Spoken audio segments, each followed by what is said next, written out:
Last night on national television, what began as a standard political debate transformed into an unforgettable moment of clarity when Congresswoman Jasmine Crockett delivered one powerful example that left Senator JD Vance visibly stunned.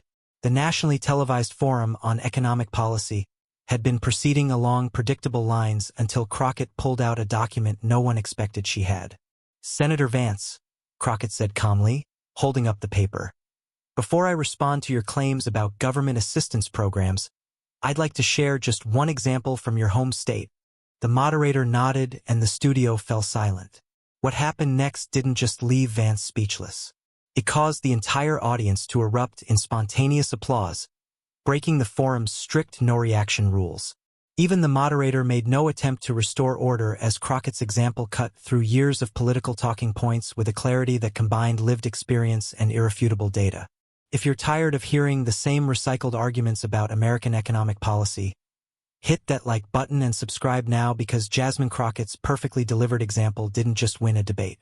It exposed contradictions that could change how we talk about poverty and opportunity in America for years to come. To understand why this exchange has generated over 20 million views in less than 24 hours, you need to know who these two political figures are and the high stakes of their nationally televised confrontation.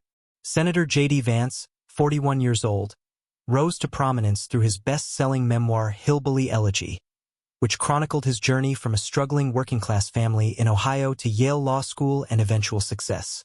His personal narrative of overcoming adversity through hard work and determination became a cornerstone of his political identity when he successfully ran for Senate.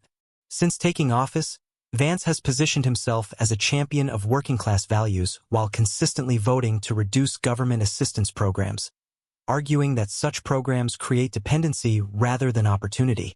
In recent months, Vance had become increasingly outspoken about what he called the failure of government handouts, citing his own life story as evidence that individual determination matters more than government support.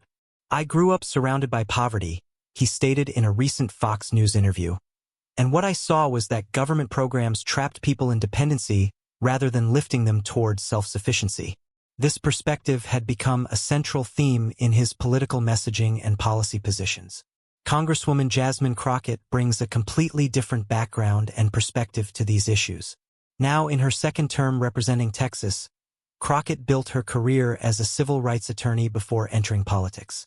A graduate of the University of Houston Law Center, she earned recognition for her work challenging systemic inequalities in the legal system and advocating for underrepresented communities. Since joining Congress, Crockett has established herself as one of the most effective communicators on issues of economic opportunity and social justice. Unlike many representatives who rely primarily on ideological arguments, Crockett consistently grounds her positions in specific data and real-world examples from her constituents' experiences. What viewers didn't know was that Crockett had arrived unusually prepared for this specific exchange. While other participants brought standard talking points, Crockett had spent weeks gathering detailed data from Vance's home state of Ohio, interviewing residents from his former community and compiling information that directly challenged his narrative about government assistance. "I'm not interested in ideological arguments," she told a staff member before taking the stage.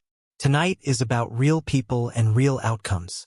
Sometimes one perfect example can cut through hours of rhetoric." The National Economic Policy Forum, hosted by a major news network and broadcast during prime time, had been organized to address growing concerns about economic inequality and the role of government programs. With recent studies showing record wealth gaps in America and ongoing debates about safety net programs, the discussion was timely and high stakes. The forum venue was packed with policy experts, journalists, and citizens from across the political spectrum, all expecting the usual partisan talking points and ideological battles. As the forum entered its second hour, the moderator turned to the topic of government assistance programs. Vance, speaking with a confidence that came from repeating his standard position hundreds of times, delivered a passionate critique of what he called the handout mentality. "Look, I've seen this firsthand," he said. "Government dependency doesn't lift people up, it holds them down. What truly changes lives is personal responsibility and hard work, not endless government programs." It was at this moment that the moderator turned to Congresswoman Crockett for her response. setting the stage for what would become the evening's defining exchange. The studio lights seemed to brighten as the camera focused on Crockett. The audience, which had been relatively subdued throughout the evening, sensed a shift in energy. Something different was about to happen. "Thank you, moderator," Crockett began, her voice measured and clear. "Senator Vance, I've listened carefully to your perspective, and I respect your personal journey. But tonight, I'd like to move beyond anecdotes to evidence." She turned slightly to face Vance directly. "You've repeatedly referenced your upbringing in Middletown, Ohio, as evidence that government assistance creates dependency rather than opportunity. But I've spent time looking at the actual data from your hometown, and I'd like to share just one example that might challenge that narrative." Vance nodded confidently, seemingly unconcerned. This was familiar territory for him. He had built a career on this narrative and faced these challenges before. He had no idea what was coming. Crockett opened a folder on the desk in front of her. "In 1992, when you were about 8 years old, Middletown implemented an expanded child nutrition program that provided free school meals to all children regardless of income, eliminating the stigma and application barriers that kept many eligible families from participating." She looked up at Vance. "This program was funded by the very type of government assistance you now regularly vote against.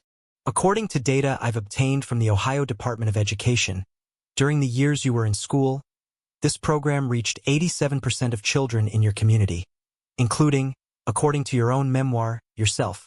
The audience grew noticeably quieter as the personal relevance became clear. Crockett continued, "I've also obtained the educational outcome data for Middletown during this period," she said, placing a document on the table between them. "In the 5 years after this expanded program was implemented, high school graduation rates increased by 18%. College enrollment went up by 22%. These aren't my numbers, Senator.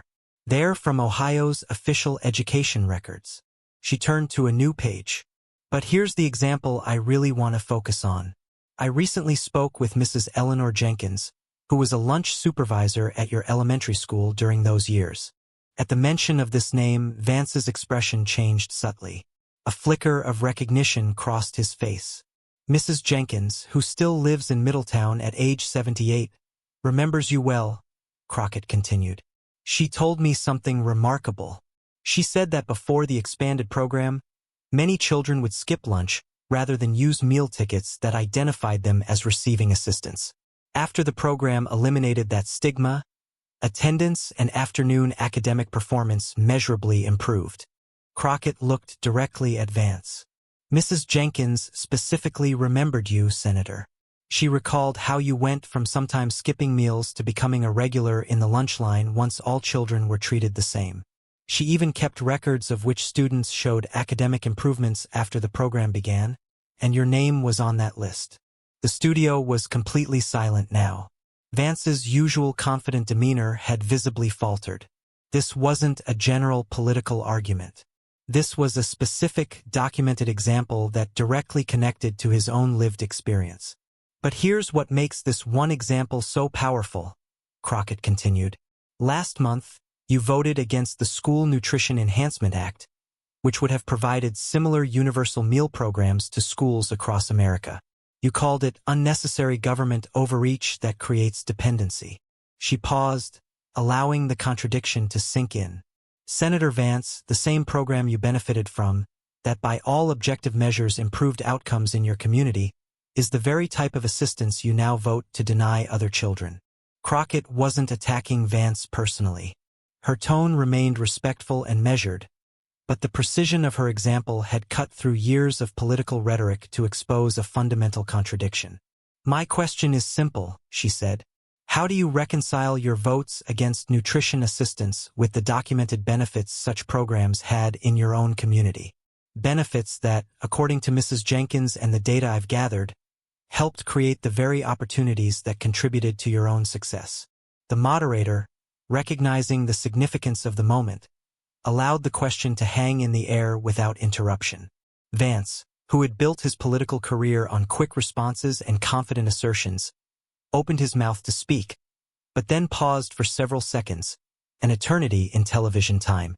He seemed genuinely at a loss for words. When he finally responded, his usual certainty was noticeably absent. Well, the circumstances were different then. Today's programs aren't structured the same way, and the fiscal realities. I'm sorry to interrupt, Crockett said politely, but the bill you voted against last month was modeled directly on the Middletown program. It was designed with the same universal access principles that eliminated stigma in your community. The legislative text explicitly references Middletown as a success story, she continued, holding up the bill text with highlighted sections. Page 17, Section 3 specifically cites the Middletown model as its framework. The programs are structurally identical.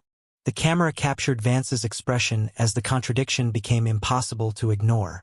This wasn't a general political argument about ideology or philosophy.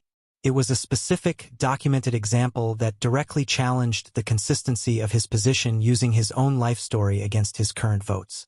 I would need to review the specific provisions, Vance said, his usual confident cadence replaced with hesitation. There are always complexities in legislation that don't translate to real-world implementation.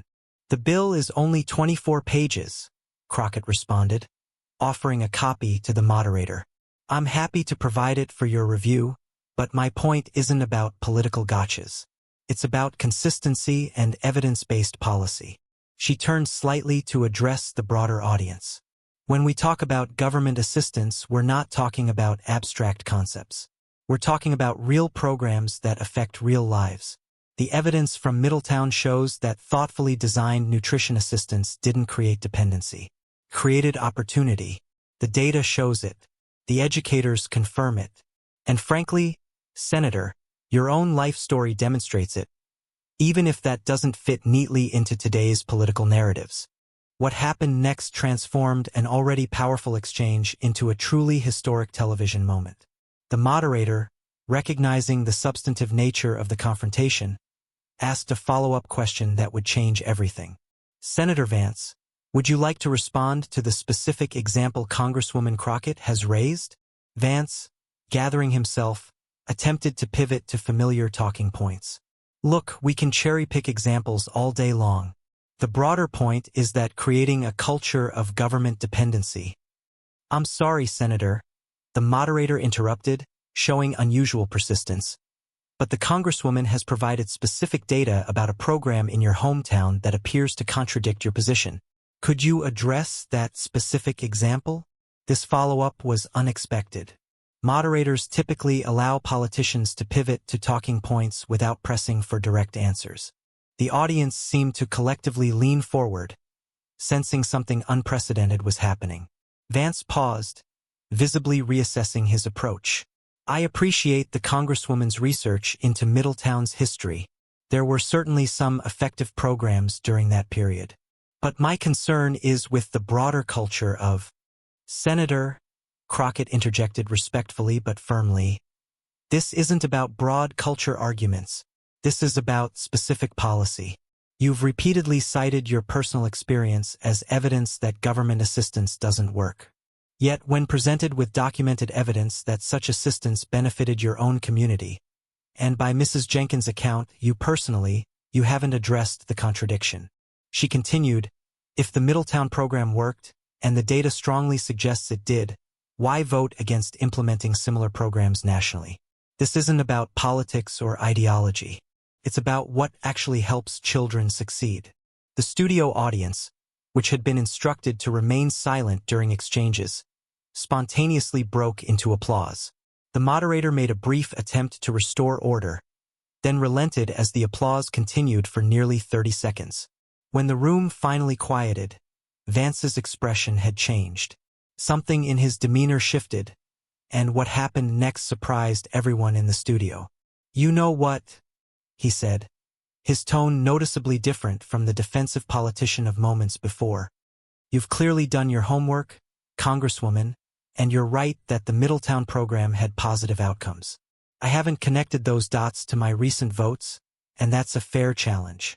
The audience fell completely silent, and used to hearing a politician acknowledge a contradictory position so directly and honestly on national television. Mrs. Jenkins, Vance continued with what appeared to be genuine emotion, was indeed a presence in my early school years. I haven't thought about those lunch programs in years, but they were important. He paused, seeming to wrestle with memories he hadn't accessed in decades. There were days when that school lunch was the most reliable meal I'd get. And you're right, when they changed to the universal program, it removed the stigma. I remember before that change, some kids would skip lunch entirely rather than use the colored tickets that marked them as poor. This candid acknowledgement created a palpable shift in the studio atmosphere. Several audience members nodded in recognition, their faces reflecting understanding rather than partisan reactions. Many had either experienced similar programs themselves or had children who benefited from them. Crockett nodded respectfully, recognizing the significance of this moment. She hadn't set out to embarrass Vance, but to establish a factual basis for policy discussion. "Thank you, Senator," she said. "My point isn't that every government program works perfectly or that personal responsibility isn't important. It's that evidence, not ideology, should guide our decisions about which programs to support. The Middletown data shows that well-designed assistance can create pathways to the very self-sufficiency we all want to see." The moderator, recognizing the unusual substance of this exchange, allowed it to continue past the normal time limits. "Congresswoman, you mentioned you spoke with residents from Middletown. Did you learn anything else relevant to this discussion?" "Yes," Crockett replied, pulling out another document. "I spoke with Dr. Robert Putnam, who studied Middletown extensively for his research on social capital. He found that the Universal Meal Program didn't just improve nutrition, it strengthened community bonds by removing divisions between children. Teachers reported better classroom cohesion. These soft outcomes created a better learning environment for everyone." She described a graph showing attendance rates before and after the program implementation. The data shows that chronic absenteeism dropped 23% in the 2 years after the program began. Teacher surveys indicated that afternoon behavioral problems decreased by almost a third. These aren't just numbers.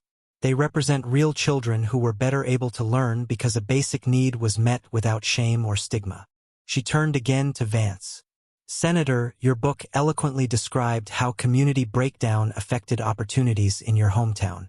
The data suggests these universal programs actually helped rebuild some of that community cohesion during your school years.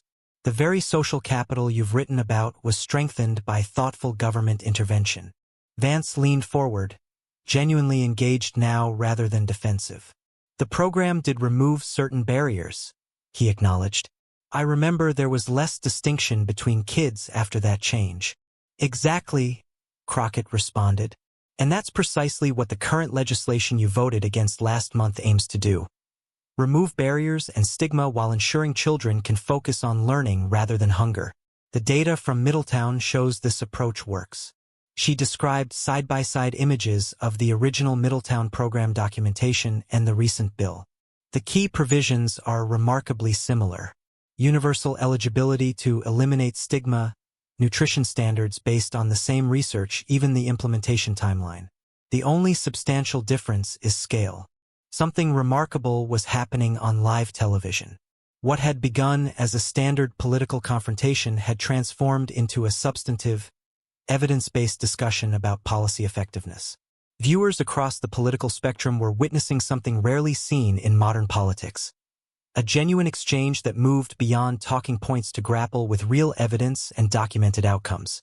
An older gentleman in the front row of the audience, who had been identified earlier as a retired school principal, stood up despite the forum rules.